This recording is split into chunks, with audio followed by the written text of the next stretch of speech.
Hello guys, welcome back to another video. എല്ലാവർക്കും നമ്മുടെ പുതിയൊരു വീഡിയോയിലേക്ക് ഒരിക്കൽ കൂടെ സ്വാഗതം. അപ്പോൾ കേരള ബ്ലാസ്റ്റേഴ്സിനെ സംബന്ധിച്ചിടത്തോളം ഇനി വരുന്ന ഈ ഒരു സീസണിൽ നമുക്ക് ചാൻസുകൾ ഇല്ല എന്നുള്ളത്, അതായത് നമ്മൾ പുറത്തു പോയിട്ടുണ്ട്. സോ നമ്മുടെ പ്ലേ ഓഫിലേക്കുള്ള 5 ടീമുകൾ റെഡി ആയിട്ടുണ്ട്. ഇനി നമുക്ക് അറിയാം മുംബൈ സിറ്റിയോ അതല്ലെങ്കിൽ ഒഡീഷ FC ആയിരിക്കും. വരുന്ന മത്സരത്തിൽ മുംബൈ സിറ്റി പരാജയപ്പെടുകയും ഒഡീഷ FC വിജയിക്കുകയും ചെയ്താൽ സെയിം പോയിൻ്റ് ആവും. പിന്നെ ആ ചില്ലറ കാര്യങ്ങളോട് കൂടിയായിരിക്കും ആ ഒരു പ്ലേ ഓഫ് സാധ്യത തുറന്നു കൊടുക്കാനായിട്ട് പോകുന്നത്. സോ ഇനി വരാൻ പോകുന്ന കാര്യങ്ങളെന്ന് പറയുന്നത് റൂമറുകളാണ്. അതായത് റൂമറുകളുടെ കാലഘട്ടമാണ്. കേരള ബ്ലാസ്റ്റേഴ്സിനെ സംബന്ധിച്ചിടത്തോളം ഒരുപാട് റൂമേഴ്സ് വരാനായിട്ടുണ്ടാകും. സോ എന്തായാലും അതിലുള്ള ചില കാര്യങ്ങളും നമ്മൾ പറഞ്ഞ് അവസാനിപ്പിക്കും. എന്തായാലും നമ്മളിവിടെ പറയാൻ പോകുന്ന കാര്യങ്ങൾ ഏറെക്കുറെ ഉറപ്പായിട്ടുള്ള കാര്യങ്ങളായിരിക്കും. അതിൽ വലിയ രീതിക്കുള്ള തട്ടിപ്പോ വെട്ടിപ്പോ ഒന്നും നടത്താനായിട്ട് ഞാൻ ആഗ്രഹിക്കുന്നില്ല. അതല്ലെങ്കിൽ ഫേക്കായിട്ടുള്ള ന്യൂസുകൾ പടർത്തി വിടാനായിട്ട് ആഗ്രഹിക്കുന്നില്ല. വീഡിയോയിലേക്ക് പോകുന്നതിന് മുമ്പ് ഈ വീഡിയോ ഒന്ന് ജസ്റ്റ് നിങ്ങളൊന്ന് ലൈക്ക് ചെയ്യുക, അതുപോലെ തന്നെ ചാനൽ ഒന്ന് സബ്സ്ക്രൈബ് ചെയ്യുക, തൊട്ടടുത്ത് ബെല്ലൈക്കണും കൂടി എനേബിൾ ചെയ്ത് വിടുക. സോ നമ്മുടെ ആദ്യത്തെ വാർത്ത എന്ന് പറയുന്നത്, നമുക്ക് ഈ ഒരു സീസണിൽ നിന്നും നമ്മുടെ ടീം വിട്ടു പോകുന്ന കളിക്കാരെയും മാനേജ്മെൻറ്റിൻ്റെ ആ ഒരു കാര്യങ്ങളെയും പറ്റിയിട്ട് സംസാരിച്ച് തുടങ്ങാം.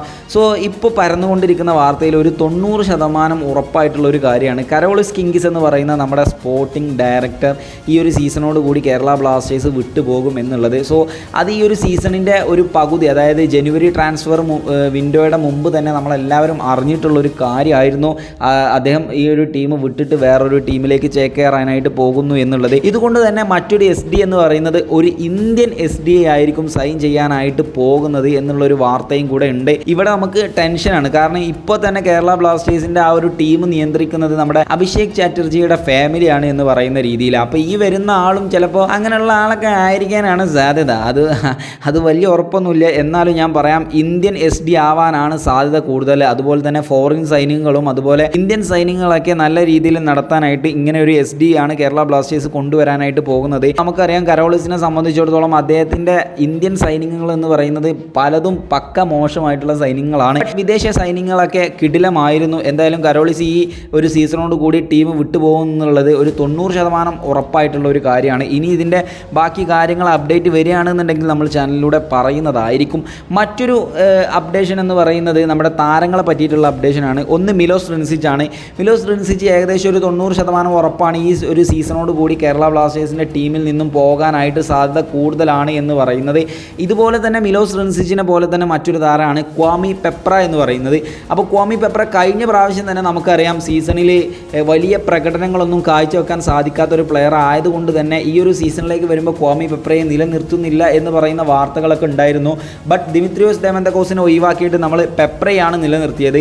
അപ്പോൾ അടുത്ത സീസണിലേക്ക് വരുമ്പോൾ പെപ്ര ടീമിൽ ഉണ്ടാവാനുള്ള സാധ്യത കുറവാണ്. അതായത് ഇപ്പോൾ എനിക്ക് തോന്നുന്നു പെപ്ര ഒരു 99% പോകുമെന്നുള്ളത് ഉറപ്പാണ്. മിലോസും അതുപോലെ തന്നെ ഏറെക്കുറെ അങ്ങനെ തന്നെയാണ്. സോ ഇപ്പോൾ കേരള ബ്ലാസ്റ്റേഴ്സിനെ സംബന്ധിച്ചിടത്തോളം മിലോസൊക്കെ എന്ന് പറയുന്നത് ഒരു ആവറേജ് ഇന്ത്യൻ പ്ലെയറിൻ്റെ രൂപേണയാണ് ആ ഒരു ഡിഫൻസ് നിരയിൽ ഒരു പ്രകടനം കാഴ്ച വെച്ചുകൊണ്ടിരിക്കുന്നത്. അപ്പോൾ മിലോസിനെ പോലെയുള്ള താരങ്ങളെ ഒഴിവാക്കി നല്ല രീതിയിൽ ഇപ്പോൾ ഡൂസൻ ലഗോട്ടർ നമുക്കുണ്ട്. അപ്പോൾ അദ്ദേഹത്തോട് നല്ല രീതിയിൽ കോമ്പിനേഷൻ കളിക്കാൻ പറ്റുന്ന ഒരു താരത്തെ കൊണ്ടുവരണം എന്നുള്ളതാണ് എൻ്റെ ഒരു ഒപ്പീനിയൻ. അത് ഇപ്പോൾ പെപ്രയുടെ ഭാഗത്തേക്ക് പോകുമ്പോൾ ഹീസസിനെ പോലത്തെ ഒരു സ്ട്രൈക്കർ അല്ല പെപ്ര പുറകോട്ട് ഇറങ്ങി വന്ന് നല്ല എഫേർട്ട് ഇട്ട് കളിക്കും, പക്ഷേ ഗോളുകൾ കണ്ടെത്താനായിട്ട് സാധ്യത കുറവാണ്. പക്ഷേ ഹീസസ് എന്ന് പറയുന്നത് കൊടുത്ത പണി മനോഹരമായിട്ട് ചെയ്യുന്ന ഒരു കളിക്കാരനാണ്. അദ്ദേഹം ഗോളടിച്ച് കൂട്ടുന്ന കാര്യങ്ങളൊക്കെ നമ്മൾ കാണാറുണ്ട്. പക്ഷേ അദ്ദേഹത്തിനും ഒരു സപ്പോർട്ടിംഗ് ആയിട്ടുള്ള ഒരു സ്പീഡി ആയിട്ടുള്ള ഒരു പ്ലെയർ അത്യാവശ്യമാണ്. അതിന് നമുക്ക് നോഹ സദോയി അവിടെ ഉണ്ട്. പിന്നെ പലരും ചർച്ച ചെയ്യപ്പെടുന്ന ഒരു വിഷയമാണ് നമ്മുടെ ഹീസസ് ക്യാമ്പ് വിട്ടു എന്ന് പറയുന്നത്. തീർച്ചയായിട്ടും ഹീസസിനെ കാത്തിരിക്കുന്നത് വലിയ ഓഫറുകളാവാനുള്ള സാധ്യത ഉണ്ട്. കാരണം കുറേ ടീമുകൾ ഇൻട്രസ്റ്റിംഗ് ചെയ്യുന്നുണ്ട് ആ ഒരു താരത്തെ ടീമിലെത്തിക്കാനായിട്ട്. താരം ഇപ്പോൾ ട്രെയിനിങ് ക്യാമ്പിലൊന്നും പങ്കെടുക്കാത്തതിൻ്റെ പ്രധാന കാരണം സൂപ്പർ കപ്പിലേക്കുള്ള ഒരു നീട്ടിവെക്കലാകാനുള്ള സാധ്യത ആയതുകൊണ്ടായിരിക്കാം. പിന്നെ നോഹ സദോയിയും അഡ്രിയാൻ ലൂണയും തമ്മിലുള്ള ഒരു പ്രശ്നം ഇതുവരെയായിട്ട് സോൾവ് ആയിട്ടില്ല എന്ന് പറയുന്ന ഒരു വാർത്തകളൊക്കെ പരന്നു വരുന്നുണ്ട്. ബട്ട് സ്റ്റിൽ നമുക്ക് നോക്കാം, നോഹ സദോയൊക്കെ എന്തായാലും അടുത്ത സീസൺ കേരള ബ്ലാസ്റ്റേഴ്സിൽ നിലനിർത്തും എന്നുള്ള കാര്യം ഉറപ്പായിട്ടുള്ള കാര്യമാണ്.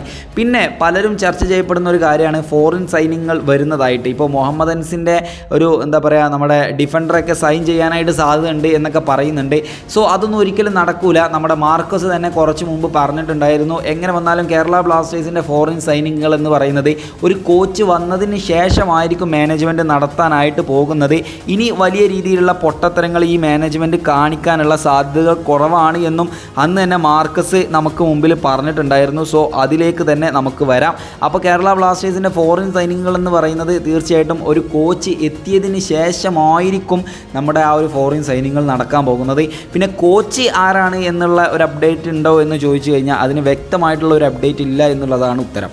പിന്നെ റിട്ടേൺ ആയിട്ട് വരുന്ന താരങ്ങളുണ്ട്, അതായത് ലോൺ അടിസ്ഥാനത്തിൽ പോയി കഴിഞ്ഞ് ഏകദേശം ലോണിൻ്റെ ആ ഒരു ഭാഗം കഴിഞ്ഞ് തിരിച്ചെത്തുന്നവരുണ്ട്. അവരിൽ പ്രധാനികളായിട്ടുള്ള താരങ്ങൾ പ്രബീർ ദാസ്, അതുപോലെ തന്നെ നിഹാൽ സുധീഷ്, ഈ 2 താരങ്ങൾ തിരിച്ചു വരും എന്നുള്ളത് ഏറെക്കുറെ ഉറപ്പായിട്ടുള്ള കാര്യമാണ്. ബ്രൈസ് മിറാണ്ടയെ പോലെയുള്ള താരങ്ങൾ കേരള ബ്ലാസ്റ്റേഴ്സിലേക്ക് തിരിച്ചു വരില്ല എന്നുള്ളതാണ്. ഇപ്പോൾ നിഹാൽ സുധീഷിനൊക്കെ പോലെയുള്ള താരങ്ങളെ ആയിരിക്കും ടീമിൽ എത്തിക്കാനായിട്ട് പോകുന്നത്. അതായത് ആ ഒരു ലോൺ അടിസ്ഥാനത്തിൽ പോയി കഴിഞ്ഞിട്ടുള്ള താരങ്ങളെ തിരിച്ചെത്തിക്കാനായിട്ട് നോക്കും. പിന്നെ പ്രബീർ ദാസിൻ്റെ ഭാഗം എന്ന് പറയുന്നത് ഒരു റൈറ്റ് ബാക്ക് ആണ്. ആ ഭാഗത്ത് നമുക്ക് ഒരുപാട് ടെൻഷൻ ഉണ്ട്, നല്ല കളിക്കാരില്ല എന്നുള്ളത്. അപ്പോൾ പ്രബീർ ദാസിനെയും നല്ല രീതിയിൽ തിരിച്ചു വിളിക്കാനുള്ള സാധ്യതകൾ കൂടുതലാണ്. സോ മറ്റുള്ള കൂടുതൽ അപ്ഡേറ്റുകൾക്ക് വേണ്ടിയിട്ട് ഈ ചാനൽ ഒന്ന് സബ്സ്ക്രൈബ് ചെയ്യുക, അതുപോലെ തന്നെ വീഡിയോ ഒന്ന് ലൈക്ക് ചെയ്യുക, ബാക്കിയുള്ളവരിലേക്ക് ഒന്ന് ഷെയർ ചെയ്ത് കൊടുക്കുക. മറ്റൊരു വീഡിയോയിൽ വീണ്ടും കണ്ടാം. അതിലേക്കും ബൈ.